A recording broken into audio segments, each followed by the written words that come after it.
بسم اللہ الرحمن الرحیم۔ درویش۔ ملک شام کے ایک غار میں ایک درویش ہر وقت عبادت الہی میں مشغول رہتا تھا۔ اس کا نام خدا دوست تھا۔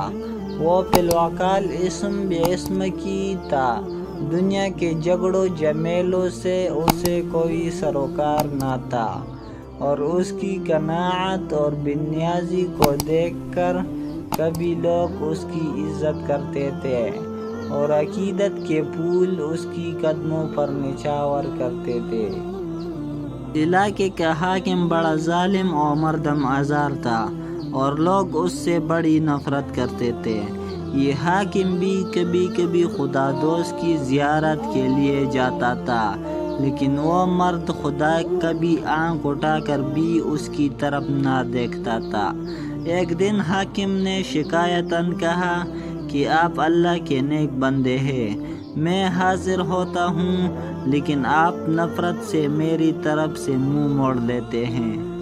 مانا کہ میں ملک کا بادشاہ نہیں، لیکن عزت میں کسی درویش سے تو کم نہیں۔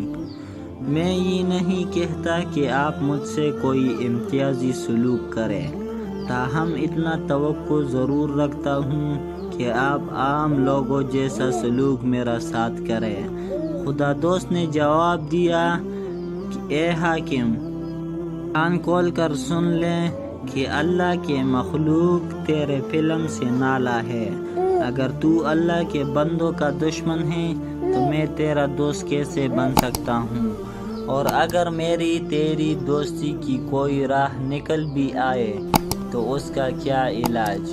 کہ خدا تجھے دشمن سمجھتا ہے، اور خدا پہ دوستی رکھنے والوں کی اگر کال بھی ادھیڑ دیا جائے تو وہ دوست کے دشمن کا دوست نہیں ہو سکتا۔ یہاں سے پہلے جا اور احسان اور رقم پر کمر باندھا تاکہ خالق خدا تیرے حق میں دعا کرے۔ اے بڑے چھوٹوں اور نہ دیکھا، کیونکہ زمانہ ایک حالات میں نہیں رہے گا۔ میں تجھ سے کہتا ہوں کہ لوگوں کو نہ ستا، اگر تو گر پڑا تو لاچار ہو جائے گا۔